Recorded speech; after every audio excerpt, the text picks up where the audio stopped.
کیونکہ جب تک وہ دوڑائیں گے نہیں ہم ہار مان کے ان کی خدمت میں کوئی نظرانہ پیش نہیں کریں گے۔ مہدی حسن ہنسنے لگے۔ ایسا ہوتا ہے یقیناً، لیکن ہمارے ساتھ نہیں ہوگا۔ واپڈا کا ایک ڈپٹی چیف انجینئر ہے، کئی بار کہہ چکا ہے کہ خدمت کا موقع دیجیے۔ وہ ایک قرض اتارنا چاہتا ہے۔ وہ سمجھتا ہے کہ اس کے بیٹے کو جو آج کل ایس پی ہے، دوسری زندگی میری وجہ سے ہی ملی تھی۔ ڈاکوؤں کا پیچھا کرتے ہوئے اسے 3 گولیاں لگی تھیں، ایک شولڈر میں، دوسری پسلیوں میں جو ریڑھ کی ہڈی تک پہنچی، لیکن ہڈی کو نقصان نہیں ہوا۔ تیسری گولی ٹانگ میں لگی تھی، آپریشن میں نے کیا تھا، خدا نے اسے ہمیشہ کے لیے مفلوج ہونے سے بچا لیا۔ کافی پرانی بات ہے، اور آپ کا خیال ہے کہ اسے یہ قرض یاد ہوگا؟ بھائی دیکھتے ہیں آزما کے یادداشت کیسی ہے اس کی۔ کہنے کا مطلب یہ ہے کام جیسے بھی ہو کرانا تو ہوگا۔ اسی دوران ہم میڈیکل کمپنی سے لوگوں کو بلا کے اس کام میں لگا دیتے ہیں، وہ ایکس رے مشین نصب کریں اور آپریشن تھیٹر کا انسٹالیشن میں لگ جائیں۔ اس میں مہینہ لگ جائے گا۔ 1 مہینے بعد وہ بیرک بھی تیار ہوگی۔ رفیق میاں، کیوں نہ ہم ان سے انڈور وارڈ بنا دیں؟ 60 فٹ کی لمبائی میں ایسے ہی 2 وارڈ نکل آئیں گے، 12 فٹ چوڑے، ایک طرف زنانہ اور دوسری طرف مردانہ۔ ایک وارڈ میں بآسانی 10 بیڈ لگائے جا سکتے ہیں۔ میں ایک دم قائل ہو گیا۔ بالکل ٹھیک ہے آپ کا خیال، آپ کام شروع کرائیں، میں تیسری بیرک شروع کراتا ہوں۔ اس کی کیا ضرورت ہے؟ ضرورت بعد میں پڑے گی، ہم زنانہ مردانہ وارڈ الگ الگ کر سکتے ہیں۔ میرا تو خیال ہے کہ 4 بلاک ضروری ہیں، ایک ڈاکٹرز کے لیے اور اسٹور، ایک میں لیبارٹری، ایک میں آپریشن تھیٹر۔ وہ وارڈز آج کی ضرورت کے مطابق، بعد میں جو اضافہ ہوگا وہ بعد کی بات ہے۔ اس مرحلے پر راجہ نے نمودار ہو کے مجھے مطلع کیا۔ وہ آیا ہے فاروقی اپنی بیوی کو بازیاب کرانے۔ مجھے کچھ صدمہ ہوا، کیونکہ ایک طرف فاروقی کا سابقہ کردار تھا اور دوسری طرف اس تمام عرصے میں لیلا بھابھی کے ساتھ ہو جانے والی جذباتی وابستگی۔ جب وہ ہمارے ساتھ تھی، یہ خیال کسی کو بھی نہیں آیا کہ اچانک وہ ہمیں چھوڑ کے واپس اسی شوہر کے ساتھ چلی جائے گی جس نے ان کے ساتھ بہت زیادتی کی تھی، وفا کے بدلے جفا کی تھی، اور انہیں اتنے دکھ دیے تھے کہ وہ دن رات خون کے آنسو روتی تھی۔ میں نے بیزاری سے کہا، ٹھیک ہے لیلا بھابھی، جانا چاہتی ہے تو ہم کیا کر سکتے ہیں؟ تو ملے گا نہیں ان سے؟ میں نے کہا راجہ، ان سے کہہ یہاں آ کے مجھ سے مل لیں۔ دراصل وہ چاہتی ہے کہ تو بھی فاروقی سے ملے۔ میں تو مل چکا ہوں، وہ مہمان خانے میں بیٹھا ہے۔ میرا موڈ آف ہو گیا۔ حقیقت یہ ہے کہ میں اس شخص کی صورت نہیں دیکھنا چاہتا، لیکن چل، لیلا بھابھی کی خاطر یہ بھی صحیح۔ راجہ کے چہرے پر افسردگی تھی۔ دیکھ یار، کوئی ایسی بات نہ کرنا جس سے لیلا بھابھی کو دکھ ہو، یہ تو فاروقی کے رویے پر منحصر ہے۔ میں نے کہا۔ فاروقی مجھے دیکھ کر اٹھا، لیکن آگے بڑھ کر ہاتھ ملانے کے بجائے اس سے دور ایک صوفے پر بیٹھ گیا۔ کوئی سربوجل خاموشی میں گزر گئی۔ فاروقی مجھ سے نظریں چرانے کی کوشش کرتا رہا، پھر اس نے ہمت کر کے کہا، یار رفیق، جو کچھ ہوا کیا ہم اسے بھلا نہیں سکتے؟ میں نے تلخی سے جواب دیا، نہیں فاروقی صاحب، میں نے جو کیا اس کے لیے میں معافی مانگتا ہوں۔ میں نے زہر اللہجہ میں جواب دیا، تیر تلوار اور گولی کا زخم مندمل ہو جاتے ہیں، الفاظ کے نہیں۔ فاروقی صاحب، یہ ناممکن ہے کہ جو کچھ آپ نے کہا اس میں یاد سے نکال دوں۔ ہم اچھے دوست تھے۔ راجہ نے کہا، ایسی باتوں سے اب کیا فائدہ وکیل صاحب؟ وہ بولتا رہا۔ معلوم نہیں مجھے کیا ہو گیا تھا، تم کہہ رہے ہو کہ میرا دماغ خراب ہو گیا ہے، شیطان غالب آ گیا تھا مجھ پر، میں نے اچھے برے کی تمیز کھو دی، انسان ہوں میں بھی۔ راجہ نے اسپاٹ لہجے میں کہا، آپ کو اپنی صفائی میں کچھ بھی کہنے کی ضرورت نہیں، یہاں آپ کسی عدالت میں پیش نہیں ہوئے، نہ ہم نے آپ پر کوئی فرد جرم عائد کی ہے۔ اپنی بیوی کو ساتھ لیں اور جائیں۔ وہ کچھ دیر خاموش بیٹھا رہا۔ میں اسے آرام سے رکھوں گا، ہم کوئی ضمانت نہیں مانگ رہے ہیں۔ میں نے راجہ کو بولا، آپ کی بیوی ہے، وہ جیسے چاہیں رکھیں۔ فاروقی اس سلوک کے لیے تیار ہو کے آیا تھا۔ لیلا بھابھی آپ نے بڑی عزت اور محبت کے ساتھ رکھا تھا، آئندہ بھی یہ اس گھر کا ہوگا۔ میں کہ جیسا وہ جب چاہے آ سکتی ہے، اور آپ بھی۔ لیلا بھابھی خاموشی سے اندر آ کے میرے ساتھ آ گئیں۔ ان کے ساتھ ببلو تھا، وہ ان سے الگ کر بیٹھا ہوا اجنبی دیکھتا رہا جس کے ساتھ اسے جانا تھا۔ لیلا بھابھی اسے بتا دیا تھا کیا وہ اسی کے پاپا ہیں اور ہمیں انہی کے ساتھ رہنا ہے؟ اس نے یقیناً سوال جواب کیے ہوں گے۔ لیلا بھابھی نے اسے کسی طرح مطمئن بھی کر دیا ہوگا، لیکن تجسس کے ساتھ اس کی آنکھوں میں خوف بھی واضح نظر آتا تھا۔ لیلا بھابھی کی آنکھوں میں ابھی تک آنسو تھے، یقیناً کافی رونا دھونا ہوا تھا۔ حویلی کے سب مکینوں ساتھ لیلا بھابھی کے جذباتی رشتوں کی جڑیں بہت مضبوط ہو چکی تھیں۔ یہ خیال کبھی کسی کے دل میں آیا ہی نہیں تھا۔ اچانک وہ ہمیں چھوڑ کے واپس جانے کا فیصلہ بھی کر سکتی ہیں، کیونکہ فاروقی کے ساتھ ان کی نفرت کا اظہار مختلف موڈ پر ہوتا رہتا تھا۔ ریشم خاموشی سے چائے لا کے میز پر رکھ کے چلی گئی۔ یہ بھی لیلا بھابھی کے لحاظ اور احترام کا نتیجہ تھا، ورنہ یہاں فاروقی کو تذلیل کے سوا کچھ نہ ملتا۔ راجہ نے فاروقی کو چائے بنا کے پیش کی، جو اس نے لے لی۔ مجھے سخت دکھ تھا کہ ایک عزیز بے تکلف دوست کو، جس پر مجھے سب سے زیادہ اعتماد تھا، اب اس کو سب سے زیادہ نقصان پہنچانے والے دشمن کے طور پر دیکھ رہا ہوں۔ لیلا بھابھی نے آہستہ سے میرے کندھے پر ہاتھ رکھا۔ کیا تم انہیں معاف نہیں کر سکتے دیور جی؟ میں نے تڑپ کے انہیں دیکھا۔ یہ رشتہ پھر نہ جوڑیں بھابھی۔ بھابھی تم نے ہمیشہ کہا یا نہیں؟ میں نے کہا وہ ٹھیک ہے، لیکن جو آپ چاہتی ہیں وہ ناممکن ہے میرے لیے۔ ہاں، آپ کے لیے میرے جذبات ہمیشہ وہی رہیں گے۔ اس کا مطلب ہے میرے جانے سے تم خوش نہیں ہو؟ میں نے کہا یہ ہماری نہیں، آپ کی خوشی ہے۔ ہم کون ہوتے ہیں میاں بیوی کے رشتے کے بیچ میں آنے والے؟ لیلا بھابھی دوپٹے کے کونے سے آنسو پہنچتی رہیں۔ اللہ نے چاہا تو ایک دن سب ٹھیک ہو جائے گا، فاروقی بولا۔ شاید خدا نے ایک موقع دیا ہے مجھے، میں پوری کوشش کروں گا کہ لیلا کے ساتھ اپنی ہر زیادتی کا ازالہ کر دوں۔ ہماری کوئی اولاد نہیں تھی، ہم ببلو کو قانونی طور پر اپنا بیٹا بنا لیں گے۔ راجہ نے کہا یہ معاملہ تمہارے اور سریا کے بیچ میں ہے، اس میں ہم کہیں نہیں آتے۔ لیلا بھابھی نے کہا وہ آتا رہے گا یہاں۔ میں نے کہا اس کے حق میں بہتر یہی ہوگا وہ نہ آئے، دونوں طرف کے جذباتی رشتے اس کی شخصیت کو تقسیم نہ کریں۔ لیلا بھابھی نے آہستہ سے کہا سریا بھی ایسا ہی چاہتی ہے، میں سے کچھ نہیں کہہ سکتا۔ میں نے کہا فاروق ہی اٹھ کھڑا ہوا۔ میرا خیال ہے کہ ہمیں چلنا چاہیے۔ اس نے اپنا ہاتھ آگے بڑھایا۔ یہ ایک مشکل مرحلہ تھا۔ میرے دل میں غصے اور نفرت کا جو آتش فشاں بھڑک رہا تھا، جس کے شعلوں کو میں نے باہر نہیں آنے دیا۔ صرف لیلا بھابھی کی خاطر میں نے بہت سب سے کام لیا۔ میری مشکل کو راجہ نے ہاتھ ملا کے آسان کر دیا۔ راجہ نے صرف ایک ہی نظر میں میری طرف دیکھا اور میں نے فاروقی سے ملانے کے لیے اپنا ہاتھ آگے بڑھا دیا۔ فاروقی نے چند سیکنڈ میرا ہاتھ تھاما۔ میں واقعی اس کا مستحق نہیں، لیکن میں پھر بھی معافی مانگتا ہوں۔ میں نے کچھ نہیں کیا اور اپنا ہاتھ کھینچ لیا۔ لیلا بھابھی چلیں گئی۔ ان کے جانے کے بعد شہناز، رابعہ اور ریشم میں رونے کا ایک اور مقابلہ ہوا۔ راجہ اور میں خاموشی سے واپس ہاسپٹل کی طرف لوٹ گئے۔ اچانک مجھے شدت کے احساس ہونے لگا تھا کہ حویلی اس طرح سوگ میں ڈوب گئی ہے جیسے کوئی مر گیا ہو۔ راجہ نے غصے سے کہا پیچھے دیکھو، کمرے سے نہیں نکلی۔ میں نے کہا اس میں حوصلہ نہیں ہوگا، بیٹوں کو ایسے دے دیا جیسے حرام کا تھا۔ راجہ یہ کسی عورت کے لیے آسان فیصلہ نہیں ہوتا، لیکن اب میں محسوس کرتا ہوں کہ اس نے ٹھیک ہی فیصلہ کیا۔ کم سے کم بیٹے کا مستقبل محفوظ کر دیا۔ لیلا بھابھی اسے سگی ماں سے بہتر پالیں گی اور فاروقی بھی۔ انہیں خدا نے ایک بیٹا دے دیا ہے جب وہ اولاد کی طرف سے مایوس ہو گئے تھے۔ راجہ میرے ساتھ چلتا رہا۔ کتنی مجبور ہوتی ہے یہ مخلوق بھی جسے ہم عورت کہتے ہیں۔ کوئی سوچ سکتا ہے کہ لوٹ کر وہ وہیں جائے گی؟ عورت کے لیے محبت ایک کمزوری بن جاتی ہے، اسے وہ نفرت سے نہیں بدل پاتی۔ میں نے دیکھا ہے کیسے کیسے شیطان صرف شوہروں کے ساتھ فرشتہ سیرت بیویاں بڑے صبر و استقامت کے ساتھ زندگی گزار دیتی ہیں۔ ہم مرد ایسا نہیں کر سکتے، ہماری قوت برداشت صفر ہوتی ہے۔ دعوے بہت کیے لیلا بھابھی نے، زندگی بھر منہ نہیں دیکھوں گی، طلاق لینے کا ارادہ بھی ظاہر کیا، لیکن غصہ کم ہوتا گیا اور بیوی کا شوہر پرستی کا جذبہ غالب آتا گیا۔ نہ جانے رابطہ کس نے پہلے کیا، فاروقی نے یا لیلا بھابھی نے، لیکن کسی کو پتہ نہیں چلا۔ چپکے سب ہو گیا، سارے معاملات طے پا گئے اور آج دیکھو وہ چلے گئی، سب کچھ چھوڑ گئی، سب بھول گئی کہ انہوں نے کیا کہا تھا، کیا ارادے ظاہر کیے تھے۔ شوہر کے گھر سے بڑھ کر عورت کسی گھر کو اپنا نہیں سمجھ سکتی، بیٹے کے گھر کو بھی نہیں۔ ماں سے جو مکمل تحفظ کا احساس ملتا ہے وہ اور کہیں نہیں ملتا۔ لیلا بھابھی ایک سیدھی سادی عام عورت تھی۔ راجہ کو ڈاکٹر مہدی حسن نے کسی کام سے طلب کیا تو مجھے خیال آیا کہ سریا کو دیکھوں۔ خواتین نے مخالف جذبات کے باعث اس کا مکمل بائیکاٹ کر رکھا تھا، لیکن میں سمجھتا تھا کہ جذباتی طور پر وہ کس شدید بحران سے گزر رہی ہوگی۔ پہلے شوہر نے اسے چھوڑا، پھر ایک رد عمل کے طور پر اس نے بیٹے کو چھوڑنے کا فیصلہ کیا تاکہ کوئی نئی زندگی گزارنے کے لیے آزاد ہو، اور پھر شادی کرے تو اس کا بیٹا محفوظ رہے۔ لیکن نہ خدا ملا، نہ وصال صنم، نہ ادھر کے رہے نہ ادھر کے رہے۔ احمد حسن نے اسے بڑی بےرحمی سے ٹکرا دیا۔ اب وہ اکیلی تھی اور تہ دست۔ میں نے آہستہ سے دروازہ کھولا اور اس کے کمرے میں پہنچا تو اسے خبر ہی نہ ہوئی۔ وہ بستر پر اوندھی پڑی تکیے میں منہ گھسائے رو رہی تھی۔ اس پر جھک کے میں نے نرمی سے اس کے سر پر ہاتھ رکھا تو اس نے چونک کے سر اٹھایا۔ اس کی آنکھوں میں آنسو بھر آئے ہوتے۔ میں بیڈ کی پٹی پر ٹک گیا۔ کیوں رو رہی ہو سریا؟ اس نے منہ چھپا کر کہا میرے پاس کچھ نہیں رہا بھائی، ایسا کیوں سمجھتی ہو؟ تمہارے پاس اپنی یہ زندگی ہے، اسے تم اپنی مرضی سے جیسا چاہو بنا سکتی ہو۔ اپنی بدنصیبی کا میں کیا کروں؟ بہن بھائی تھے نہیں، ماں باپ رہے نہیں، اپنا ایک گھر تھا، اب وہ بھی نہیں۔ اسے زندگی کا ساتھی چنا تھا، وہ دغاباز نکلا۔ بیٹا اسی کی نشانی تھی۔ میں نے اسے تسلی دی۔ ایسی باتیں سوچ کے آنسو بہاتے رہنے سے زندگی آسان نہیں ہوگی سریا۔ ماں باپ کسی کے ہمیشہ نہیں رہتے۔ یہاں کون ہے جس کے سر پر ماں باپ کا سایہ سلامت ہو؟ رابعہ اور میں، راجہ اور شہناز، سب اکیلے ہی تھے، لیکن یہاں ایک خاندان بن گئے۔ یہی سب تمہارے لیے بھی بھائی بہن ہے؟ کیا مجھے صرف زبان سے بھائی کہتی ہو، بھائی سمجھتی نہیں ہو؟ اس نے اپنے آنسو پونچھے۔ یہ بات نہیں، پھر کیا بات ہے؟ اگر بھائی سمجھتی ہو تو پھر یہ گھر تمہارا ہی ہے۔ زندگی کے فیصلے ہم سب سے غلط بھی ہو جاتے ہیں، یہ تجربہ ہمیشہ ہی غلط فیصلے کرنے میں مددگار ثابت ہوتا ہے۔ ابھی تمہاری زندگی کا سفر آغاز ہوا ہے۔ اچھا ہوا بہت جلد ایک شخص کی اصلیت کھل گئی اور تمہاری جان چھوٹ گئی۔ 10-20 سال بعد یہ سانحہ پیش آتا، تمہارے پاس کیا رہتا؟ کچھ نہیں۔ ابھی تو سب کچھ ہے، ساری عمر پڑی ہے، تم جوان ہو، خوبصورت اور حوصلہ مند ہو۔ اللہ نے چاہا تو آنے والے وقت میں تمہیں سب خوشیاں ملیں گی۔ میرے خیال میں تم نے ببلو کو لیلا بھابھی کے سپورٹ کر کے بڑی عقلمندی کا فیصلہ کیا اور بہت ہمت کا۔ اس کا مستقبل سنوارنے کے لیے اپنی ممتا کو قربان کر دیا۔ یہ کوئی آسان کام نہ تھا۔ میری باتوں نے اس کا حوصلہ بڑھایا۔ اب تک وہ میری طرف سے تنقید کا نشانہ بنتی آئی تھی۔ نہ احمد حسن کے لیے اس کی وارفی کسی کو اچھی لگتی تھی اور نہ کسی نے ببلو سے لا تعلقی کے فیصلے کو اچھا سمجھا تھا۔ خود میں اس وقت جو کہہ رہا تھا نظر ضرورت کے مطابق کہہ رہا تھا، کیونکہ سریا کا حال خراب تھا، اس کا مورال ڈاؤن تھا اور سب کے ساتھ وہ اپنی نظر میں گر چکی تھی۔ اس کی خود اعتمادی کو بحال کرنے کے لیے ضروری تھا کہ دوسرے بھی اسے سہارا دیں۔ میری باتوں کا بہت اچھا اثر ہوا، اس کی حالت سنبھل گئی اور آنے والے دنوں میں سب نے اس کے رویے میں ایک خوشگوار اور مصحف تبدیلی کو محسوس کیا۔ شام کو میں نے دیکھا کہ رابعہ باغ میں اکیلی بیٹھی ہے، چائے کے برتن اس کے سامنے رکھے تھے۔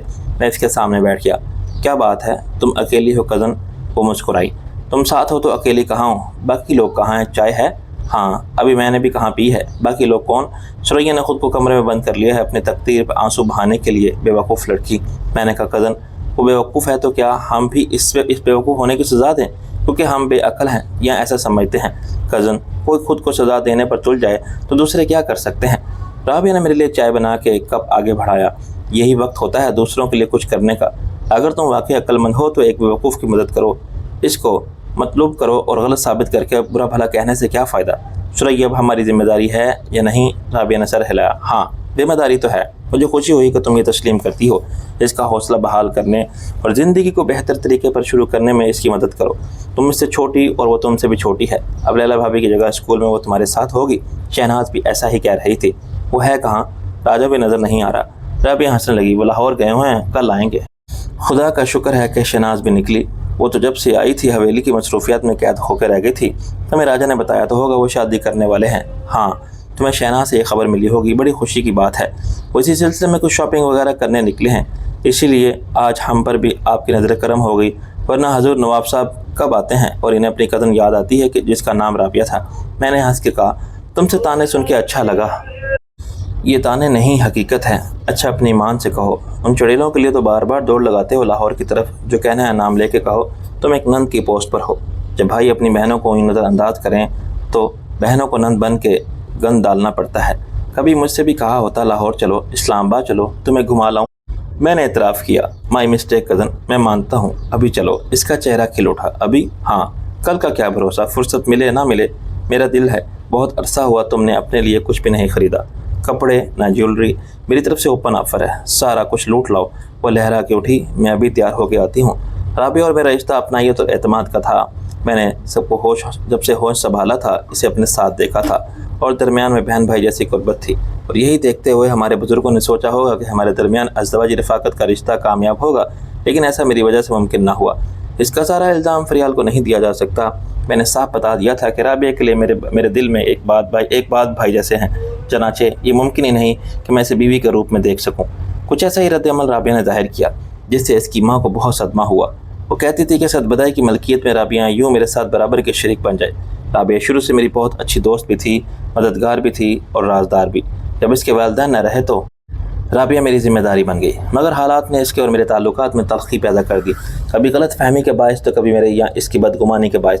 آج بہت عرصے کے بعد یہ موقع اتفاق سے آ گیا تھا کہ میں اس کے ساتھ اعتماد، قربت اور بے تکلف دوستی کا پرانا رشتہ پھر استوار کر دوں۔ شاید خود اس نے بھی محسوس ضرور کیا تھا کہ حالات نے ہمیں ایک دوسرے سے دور اور اجنبی کر دیا تھا، لیکن ایسا ہونا نہیں چاہیے۔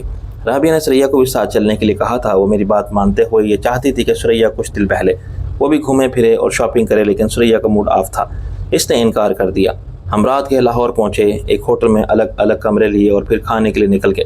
رابعہ بہت خوش تھی اور مسلسل بولتی رہی، ہنستی رہی اور ہنساتی رہی۔ اگلا پورا دن اس نے شاپنگ کی اور میں اسے بہترین شاپنگ سینٹرز میں لے گیا۔ یہ محض اتفاق تھا کہ رابعہ نے ایم عالم روڈ کے ایک ریسٹورینٹ میں راجہ کے ساتھ شہناز کو داخل ہوتے دیکھ لیا۔ اس نے فوراً مجھے متوجہ کیا۔ وہ دیکھو، راجہ اور شہناز، چلو انہیں سرپرائز دیں۔ میں نے اسے روک دیا۔ نہیں، انہیں اپنی پرائیویسی انجوائے کرنے دو، ہم انہیں ڈسٹرب نہیں کریں گے، ہم کہیں اور چلتے ہیں۔ دوسری جگہ ڈنر کے دوران میں نے پوچھا تمہاری شاپنگ ہو گئی؟ ابھی نہیں کزن، کچھ باقی ہے، ہم کل واپس جائیں گے، جیسی تمہاری مرضی۔ وہاں سب کہتے ہوں گے کہ سارے لوگ کہاں چلے گئے، اتنا کام پڑا ہے۔ کون سب؟ ڈاکٹر مہدی حسن اور ان کا بیٹا۔ انہیں سریا نے بتا دیا ہوگا کہ ایک دن میں کچھ نہیں ہوتا۔ میں نے کہا یہ احمد حسن کیسا آدمی ہے؟ اس نے مجھے غور سے دیکھا۔ جیسا آدمی کو ہونا چاہیے ایسا نہیں ہے۔ کیا مطلب؟ وہ ہنسی۔ وہ 2.25 ٹانگ کا آدمی ہے۔ میں نے کہا کیا اس سے کوئی فرق پڑتا ہے کزن؟ اسے پڑتا ہوگا، مجھے یا تمہیں کیا فرق پڑ سکتا ہے؟ ڈاکٹر اچھا ہے، باہمت اور نیک دل ہے، پتہ نہیں اب تک اکیلا کیوں ہے۔ میں نے کہا تم سمجھتی ہو کسی بھی لڑکی کے لیے قابل قبول ہو سکتا ہے؟ کیوں نہیں، لیکن سریا اس کے لائق نہیں تھی۔ تم ایسا سمجھتی ہو اس کے لیے کیسی لڑکی ہونی چاہیے؟ وہ سوچ کے بولی کوئی ذہین، تعلیم یافتہ اور سنجیدہ مزاج جو اس کے خیال بھی رکھ سکے۔ میں نے کہا گویا تمہارے جیسی۔ اس نے مجھے گھورا۔ کیا مطلب ہے تمہاری اس بات کا؟ کچھ نہیں، ایک معیار تم نے بنایا تھا، اس پر میں نے غور کیا اور کوئی لڑکی نظر نہ آئی۔ یقیناً بہت ہوں گی مگر میں نہیں جانتا۔ تم جیسی کوئی لڑکی تم نہیں اس کے ساتھ خوش رہ سکتی ہے، ہاں اگر وہ خواب پرست نہ ہو، شہزادہ گلفام وحید مراد جیسا یا عمران خان نہ مانگے۔ لیکن ہم یہ ڈسکس کیوں کر رہے ہیں آخر؟ مجھے ایسا لگا جیسے تم اسے ناپسند کرتی ہو۔ کیسی بات کرتے ہو کزن، اتنا اچھا آدمی ہے وہ، پھر اس سے کھنچی کھنچی کیوں رہتی ہو؟ اتنی بے رخی سے کیوں پیش آتی ہو اس کے ساتھ؟ یہ تمہاری نظر کا فطور ہے۔ ایسی کوئی بات نہیں، ہی از اے پرفیکٹ جینٹل مین۔ اس کی شخصیت بڑی چارمنگ ہے، ایک پاؤں میں نقص کے باوجود وہ سوبر ہے، خوش ذوق ہے۔ سریا آخر اس پر کیوں فریفتہ ہوئی؟ مجھے اپنے سوال کا جواب مل گیا تھا۔ رابعہ کو اندازہ بھی نہ ہو سکا کہ میں نے براہ راست پوچھے بغیر اس کی مرضی معلوم کر لی ہے۔ اگر کچھ عرصے بعد یہ سوال اس کے سامنے آیا کہ کیا وہ احمد حسن کے ساتھ اپنی باقی زندگی گزارنے کے لیے تیار ہے، تو اس کا جواب نفی میں ہوگا۔ اس سے پہلے کہ وہ شک میں مبتلا ہو، یہ ضروری تھا کہ موضوع بدل دیا جائے۔ مجھے یہ اطمینان حاصل ہو گیا تھا کہ اگر میرے اشارے پر احمد حسن نے پیش قدمی کے پہلے رابعہ میں دلچسپی کا اظہار کیا، بالآخر اظہار محبت اور رابعہ کی طرف سے اس کی حوصلہ شکنی نہیں ہوگی۔ رابعہ نے اچانک میری طرف جھک کر کہا، مڑ کر مت دیکھنا، پیچھے دو میزیں چھوڑ کے دو مشٹنڈے بیٹھے ہیں۔ میں نے کہا، ذرا مشٹنڈے کی تعریف بیان کرو، کیا پتا کسی اور کی نظر میں تمہارا یہ قدم مشٹنڈا ہو۔ پہلے میں نے اپنا شک سمجھا تھا، لیکن یہ دونوں ہمارے پیچھے لگے ہوئے ہیں۔ میں نے ان کو لبرٹی میں دیکھا تھا، ہم ایک گھور رہے تھے۔ پھر جب ہم ایم عالم روڈ پر ایک ریسٹورینٹ میں جا رہے تھے اور پھر شہناز اور راجہ کو دیکھ کر آگے ہو گئے تو یہ وہاں بھی نظر آئے تھے۔ ہمارے پاس تو ایک وجہ تھی اندر نہ جانے کی، یہ وہاں سے یہاں کیوں آ گئے؟ میں نے کہا، تمہیں یقین ہے کہ یہ غلط فہمی نہیں؟ بالکل نہیں، دونوں ایک سے ہیں، اپنے حلیے اور اعتبار سے لمبے چوڑے، بھاری بھرکم، گھنی مونچھیں اور چھوٹے چھوٹے بال، دونوں سفید لٹھے کا شلوار قمیض اور اس پر بلیک واسکٹ پہنے ہوئے ہیں۔ صورت میں فرق نہ ہوتا تو لوگ جڑواں بھائی سمجھتے۔ میں نے کہا، میں اور تم ایک ساتھ اٹھیں گے، دروازے تک جائیں گے، ظاہر ہے یہ بھی ہمارے لیے آئیں گے آگے۔ ہم باہر جانے سے پہلے رک کر کچھ بات کریں گے، ان کو موقع دیں گے کہ یہ نزدیک آئیں۔ دیکھو، یہاں لڑائی جھگڑا نہیں کرنا۔ میں جانتی ہوں جوڈو کراٹے کے ماہر ہو، ریوالور بھی ہے تمہارے پاس، میرے پاس اللہ کی دی ہوئی عقل بھی ہے کزن۔ دروازے سے پلٹ کے واش روم کی طرف جائیں گے، لیڈیز اور جینٹس کے واش روم پیچھے آخری حصے میں ہیں، دونوں کو باہر جانا پڑے گا۔ یہ تو ہو نہیں سکتا کہ واش روم تک ہمارے ساتھ جائیں، 5-7 منٹ بعد ہم باہر نکل کے دیکھ لیں گے کہ وہ موجود ہیں یا چلے گئے۔ چلو اب اٹھو۔ رابعہ کا شک بے بنیاد نہیں تھا۔ 10 منٹ بعد میں نے کچھ فاصلے پر اپنی گاڑی کے قریب دیکھا، ان میں سے ایک سفید رنگ کی پیجارو میں ڈرائیونگ سیٹ پر بیٹھا تھا تو دوسرا باہر کھڑا تھا۔ ان کی پیجارو سامنے والی قطار میں ہم سے 20 قدم دور تھی۔ رابعہ کے بعد جیسے ہی میں نے ڈرائیور سیٹ سنبھالی اور اپنی کار کو ریورس کیا، میں نے پیجارو کو بھی قریب سے نکلتا دیکھا۔ اب میرے لیے شک شبے کی کوئی بات نہیں رہی تھی۔ میں نے کہا، قدم میری ایک بات مانو گی؟ میں کوئی وعدہ نہیں کر سکتی، دیکھو مجھے ان دونوں کے ارادے اچھے نہیں لگتے۔ آخر یہ ہے کون؟ میں نے بھی ان کو پہلے نہیں دیکھا۔ کیا یہ رانا کے بندے ہیں؟ ہو بھی سکتے ہیں، میرا شبہ ہے کہ یہی گجر برادران ہیں۔ کون گجر برادران؟ میں نے عقبی شیشے میں دیکھا تو پیجارو ہمارے پیچھے آ رہی تھی۔ تفصیل بتانے کا وقت نہیں، انہوں نے چودھری سلطان کو اغوا کیا تھا۔ اس نے فلم بنانے کا چکر دے کر ان دونوں بھائیوں سے لاکھوں روپیہ اینٹ لیا تھا۔ یہ تقریباً 50 لاکھ کے پھیرے میں آ گئے تھے۔ ان کی سینکڑوں بھینسوں کا باڑا تھا، مگر یہ ہمارے پیچھے کیوں لگے ہوئے ہیں؟ رابعہ خوفزدہ تھی۔ میں اب گاڑی روک رہا ہوں، شادرہ سے اندر جانے کے بعد جو پہلا پیٹرول پمپ آئے گا تم وہاں ٹھہر جاؤ گی، میں تمہارے ساتھ رہوں گی۔ اپنی عقل مت لڑاؤ، میری بات نہ مانی تو پتہ نہیں کیا ہوگا۔ پیٹرول پمپ سے تم ماجد خان کو فون کرنا، اس کا پتہ لکھ لو۔ رابعہ نے ڈیش بورڈ کے خانے میں سے کاغذ اور بال پین نکالا، وہ اب سخت ڈری ہوئی تھی۔ میں نے اس کا ایڈریس لکھوا دیا۔ ماجد خان یا اس کو کوئی ملازم تمہیں پک کر لے گا تو صد بدائی بھی پہنچا دے گا، اس سے سب بتا دینا، رائٹ؟ رابعہ نے سر ہلایا۔ میں پولیس کو نہ بتاؤں؟ جو کرنا ہے ماجد خان کر لے گا۔ جب میں پیٹرول پمپ پر رکوں گا تو یہ بھی رک کر انتظار کریں گے۔ اگر ان کے ارادے کچھ اور ہیں تو میں ان کو ڈاج دے سکتا ہوں، ان سے ریس لگا کے فرار نہیں ہو سکتا۔ ان کی بڑی گاڑی ہے، پریشان ہونے کی ضرورت نہیں، مجھے کچھ نہیں ہوگا۔ پیٹرول پمپ تھوڑے ہی فاصلے پر تھے۔ پیجارو تقریباً 200 گز کا فاصلہ رکھتے ہوئے میرے پیچھے تھی۔ بس میں نے ایک بار چیک کیا، میں اپنی رفتار بڑھاتا تھا تو پیجارو کی رفتار بھی بڑھ جاتی تھی۔ میں سلو ہوتا تھا اور میرا پیچھا کرنے والے بھی سلو ہو جاتے تھے۔ میں نے رابعہ کو ہوشیار کیا، یہ اچھا بڑا پمپ ہے، آر یو ریڈی؟ اور گاڑی اندر موڑ دی۔ میں اپنی کار کو آخری پمپ پر لے گیا۔ کار کے رکتے ہی میں نے رابعہ سے کہا، گو، اور وہ بڑی پھرتی سے دوسری طرف کا دروازہ کھول کے اتر گئی۔ پیجارو کے پیٹرول پمپ میں داخل ہونے سے پہلے رابعہ اس چھوٹے سے اسٹور میں داخل ہو چکی تھی جہاں گاڑی والوں کے لیے کھانے پینے اور عام ضرورت کی تمام اشیاء دستیاب تھیں۔ اس کے بڑے بڑے شفاف شیشوں کے پیچھے رابعہ نے بھی دیکھ لیا ہوگا کہ پیجارو اسٹیشن کے پہلے پمپ پر آ کھڑی ہوئی ہے۔ درمیان والے 4 پمپ خالی ہوتے، تب بھی وہ میرے اتنے نزدیک نہ آتے۔ میں نے ٹینک فل کرایا، یقیناً انہوں نے بھی ایسا ہی کیا ہوگا۔ اس وقت تک میں نے گیم پلان بنا لیا تھا۔ میں پیٹرول پمپ سے نکلا اور گولی کی طرح پوری رفتار سے جی روڈ پر روانہ ہوا۔ 1-2 منٹ وقفے سے پیجارو نکلی اور میرے پیچھے آئی۔ اگلے 8-10 کلومیٹر میں مجھے ایک کچی پتلی سڑک نظر آئی جو بائیں جانب کھیتوں اور درختوں کے بیچ میں سے نہ جانے کہاں جاتی تھی۔ معلوم نہیں کیوں آخری وقت میں میرا ارادہ بدل گیا اور میں نے کسی نامعلوم ویران راستے پر جانے سے بہتر سمجھا کہ سیدھے راستے پر چلتے ہوئے مقابلہ جاری رکھوں۔ سڑک پر دونوں طرف سے ہم تو رفت جاری تھی، کسی حادثے کی صورت میں مجھے فوری امداد بھی حاصل ہو سکتی تھی۔ اس پتلی سی سڑک کا کیا پتہ اچانک کسی جگہ ختم ہو جائے، جہاں آگے کھیت ہو یا کھائی ہو، نہ آگے جانے کا راستہ ہو نہ لوٹ کر واپس جانے کا۔ یہ خیال پختہ ہوتے ہی میں نے ایکسیلیٹر دبا دیا اور گاڑی جو پہلے 100 کلومیٹر کی رفتار پر دوڑتی رہی تھی ایک دم بھاگی اور دیکھتے دیکھتے اس کی رفتار خطرناک حد تک 150 کلومیٹر تک پہنچ گئی۔ اس رفتار پر اسٹیئرنگ سنبھالنا اتنا ہی مشکل ہوتا ہے جتنا بے لگام گھوڑے کو دوڑانا۔ 1 سیکنڈ تو بہت ہوتا ہے، اس کے 10ویں حصے یا 100ویں حصے میں توجہ بڑھ جائے اور گاڑی 1 سینٹی میٹر دائیں بائیں ہو جائے تو آپ کو پتہ چلنے سے پہلے کچھ ہو جاتا ہے۔ گاڑی سڑک سے اتر جاتی ہے، کسی گاڑی سے گلے مل چکی ہوتی ہے، یہ آپ کی قسمت کہ وہ گدھا گاڑی ہے یا کوئی دیوہیکل ٹرک۔ میرے لیے اضافی آزمائش پیچھے دیکھنے کی تھی۔ میں نے بار بار بیک ویو مرر میں دیکھتا رہا تو پجارو بڑی مستقل مزاجی سے تعاقب کرتی نظر آ رہی تھی۔ میں گاڑی کو سڑک پر نہیں کسی ریس ٹریک پر بھگا رہا تھا۔ دوسری گاڑیوں کے ڈرائیور سمجھتے ہوں گے کہ میں نشے میں ہوں۔ نشہ دولت کا ہو، شراب کا یا طاقت کا، عقل و ہوش پر حاوی آ جاتا ہے۔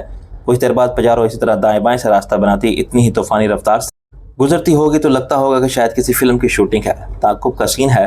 اصل صورتحال کون سمجھ سکتا ہے؟ خود میرے سامنے مقصد صرف ایک تھا، کسی طرح تعاقب کرنے والوں سے نجات ملے۔ اس کی ایک صورت یہ ہو سکتی تھی کہ مجھے سڑک کے کنارے کو پولیس اسٹیشن نظر آ جائے تو میں سیدھا اندر چلا جاؤں۔ اس رفتار پر یہ امکان ضرور تھا کہ گاڑی تھانے دار صاحب کے کمرے میں جا رکے یا اس کی دیوار میں سے بھی گزر جائے۔ جب میں ایک پولیس اسٹیشن نظر آیا تو نظر آنے سے پہلے گزر گیا۔ دوسری صورت یہ تھی کہ پیچھے والی گاڑی کا پیٹرول ختم ہو جائے، اس کا ٹائر پنکچر ہو جائے، ایکسیلیٹر کا تار ٹوٹ جائے یا ایسی ہی کوئی خرابی پیدا ہو جائے۔ مگر یہ میرے ساتھ بھی تو ہو سکتا ہے، یہ میں نے نہیں سوچا۔ کچھ دیر بعد کچھ ہوا، خدا نے میری سن لی۔ ان کا ارادہ بدل گیا یا حوصلہ جواب دے گیا۔ ٹانگے سے منسلک گھوڑے اور ریس کے گھوڑے میں فرق تو ہوتا ہے۔ ٹانگے کا گھوڑا سارا دن دوڑ سکتا ہے لیکن وقفے وقفے سے اور کم رفتار پر۔ ریس کا گھوڑا گولی کی طرح نکلتا ہے لیکن 1 گھنٹہ بھی اپنی رفتار برقرار نہیں رکھ سکتا۔ یہی میرے ساتھ ہو رہا تھا۔ اس برق رفتاری سے میں نے پہلے کبھی دینا اور لاہور کا درمیانی فاصلہ طے نہیں کیا تھا۔